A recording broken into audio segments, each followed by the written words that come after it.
Hello friends, Jeff here from House of Heresy, and back again with another pack cracking episode. And today we're going to go back and look at the other more recent Innistrad set, in Innistrad Midnight Hunt with a collector box. Alright. I've been holding off doing this one just because this set really has not aged very well. Best thing about it is Meathook Massacre by far. And the price took a little bit of a dive when I got banned. I think it was in standard, but that's all right. It's still got some cool cards in here. We'll see if we can find something fun. The land cycle is really good, which we absolutely whiffed on with our Crimson Vow opening. That was terrible. These boxes are usually good for a few of those, and I didn't get a single one. So hopefully this box is a little bit different, because those at least have still retained some value. And these, I know these aren't super popular with a lot of people, but these continue to be some of my favorite basic land stylings that they've done in recent memory. All right, starting off with Curse of Silence. That's the playable card. In some decks, I guess. Not, maybe it's not seeing a lot of play, I don't know. For 1 mana, what it does, it's not terrible, but maybe that's more of a commander thing. Curse of Clinging Webs. Memory Deluge. And then we got our commons and uncommons in the showcase, followed by Florian Baldarian Scion, Candlegrove Witch, Storm the Festival, and a token. Figure out how I'm doing this here. All right. I'm going to be honest. I don't remember a lot of what's in this set, so because I was there, I opened them, and then never looked at them again, really, because they weren't very good. And if you want to do like a zombies or werewolves deck, especially for commander, that's a good set. I got Rem Carlius, Stalwart Slayer. First Mythic, Gorex the Tomb Shell from the commander slot there. The Zombie Turtle. I don't think it's that great, but we'll put it up there. Curse of Surveillance. There's a lot of curses in this if you like messing with your opponents. Suspicious Stowaway. And these also had the day and night bound mechanic. So they flip based on what time of day or night it is. And finally, Dennick, Pious Apprentice, who flips into Dennick, Pious Apparition. All right. Yeah, unfortunately, I don't, outside of Meathook Massacre, there's really not a lot of high value in here. I think the lands are the most consistent value. There's a few that are around the $10 range, but it's kind of slim pickings. This is not a deep set when it comes to individual value of cards. Lilgeist,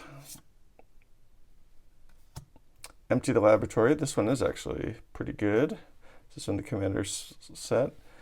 I actually don't know if I pulled an extended art version. That's pretty cool. We'll take that. That's not bad. Where did I put? There we go. And then we got Mask of Gristlebrand. Some equipment that I was originally interested in, but never really seemed to pan out. Vadric Astral Archmage,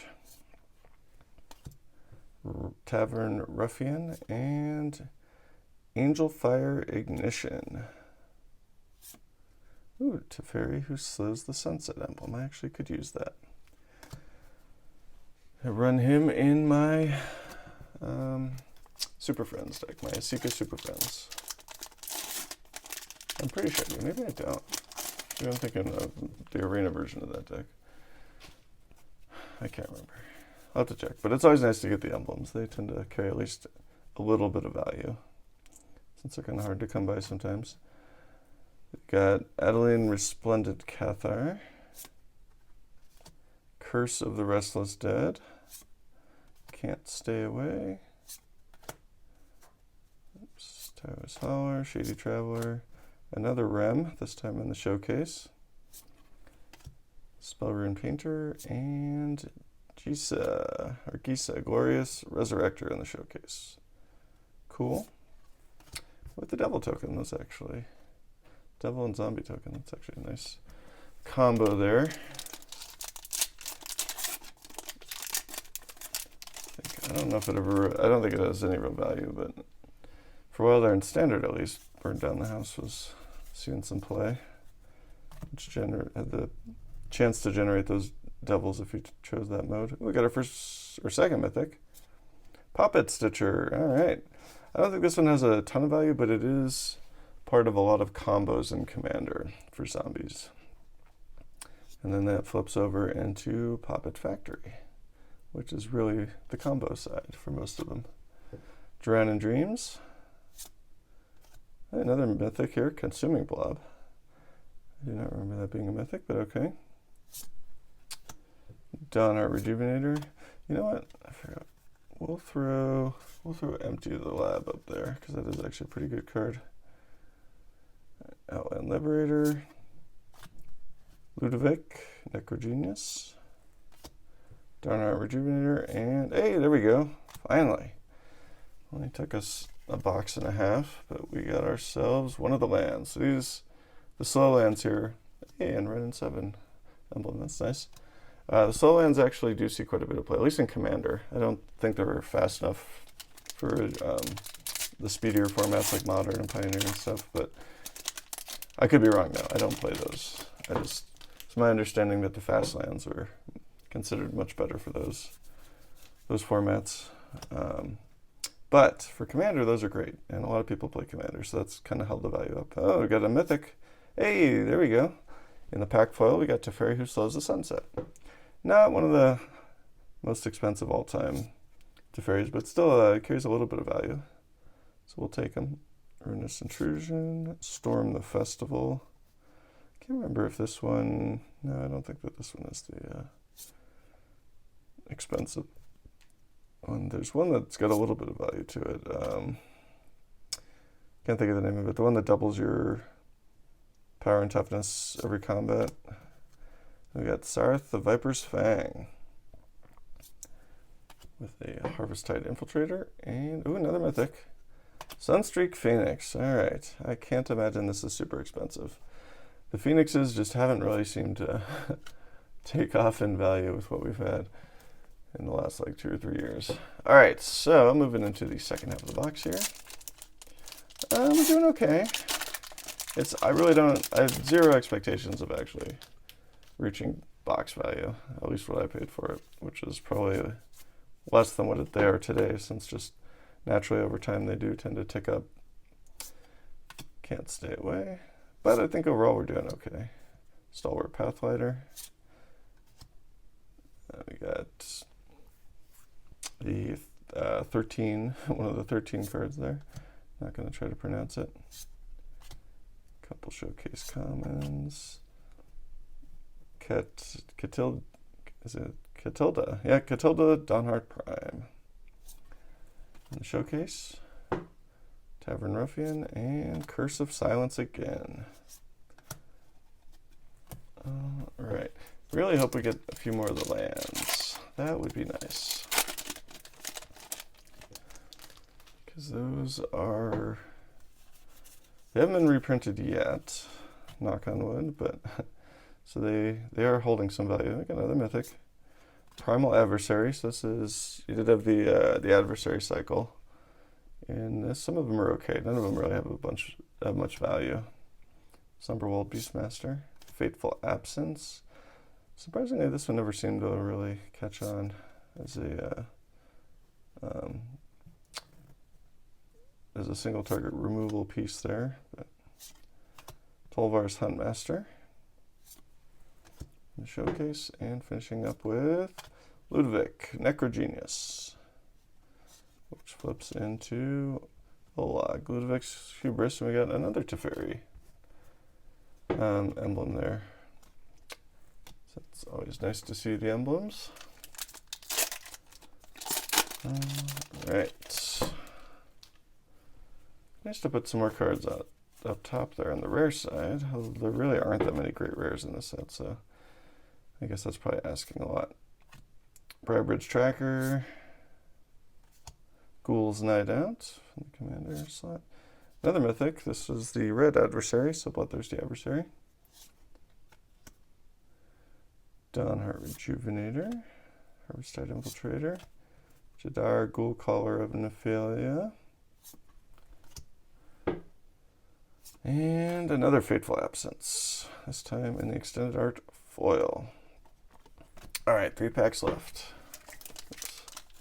Can we get some more lands?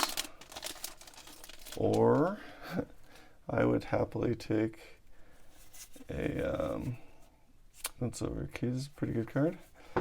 I would gladly take a Meathook Massacre as well. Badric Astral Archmage, Curse of Conformity, Enduring Angel. Okay, I do run this in my. Oops, Badric in the wrong pile there. I do run this in my Angel Tribal Commander deck. Doesn't seem like it's that great, but. And then that one flips over into the Angelic Enforcer. Haven't had it actually go off yet. Just gonna pile up the mythics for now, running out of room. Taoist Hauler, Old Stick Fingers, another Taoist Hauler, and a Pithing Needle, which has gotten a bunch of reprints. So not really worth a ton. And then you get an Elemental and a Clue. Alright, last 2 packs here. Definitely loading up on the mythics, which is nice. Although we haven't got the one mythic that we would be hoping to get. Hopefully in the extended art foil, that would be nice. Swamp. Croaking Counterpart. Heronblade Elite. Another Curse of Silence. Sheesh. Getting almost a full playset here. Candlegrove Witch. Burly Breaker, Dennick again, and Birdmire finishing this pack with Ghoul Caller's Harvest. Alright, and then this token. Alright, last pack. I did actually pull a decent number of Meathook Massacres when I was opening this up. And that was actually my pre-release card. I didn't really, when the set first came out, I wasn't really tracking just how good that card was, and didn't really pay it much attention when I got that as my pre-release card, but then I ended up going back and realizing that that was actually quite good. Visions of Duplicity, Bloodline Culling, Shady Traveler, Tavern Ruffian. Hey, Ren and 7, very nice.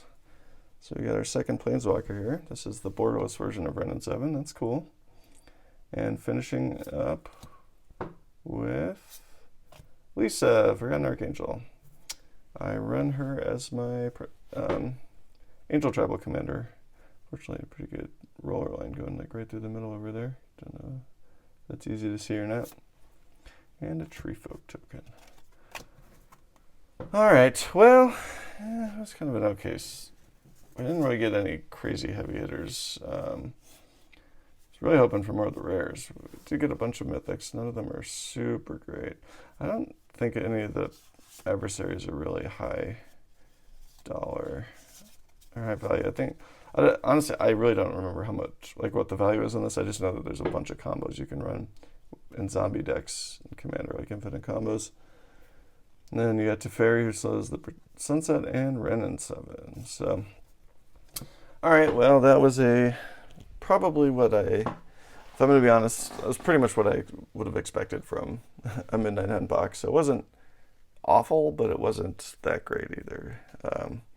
But it's tough to get a great box of Midnight Hunt, so it's a pretty high bar to set. Alright, well, hope everyone enjoyed that. A little stroll down memory lane here. If you liked what you saw, please give us a like, and if you'd like to see more, please subscribe. And as always, throw some comments down there. When was the last time anybody else opened up some Midnight Hunt? Probably not recently, since it is not exactly a sought-after set. But hey, you know what? I had it and figured it'd be fun to open it up. So here we go. Thanks again, everyone, and until next time.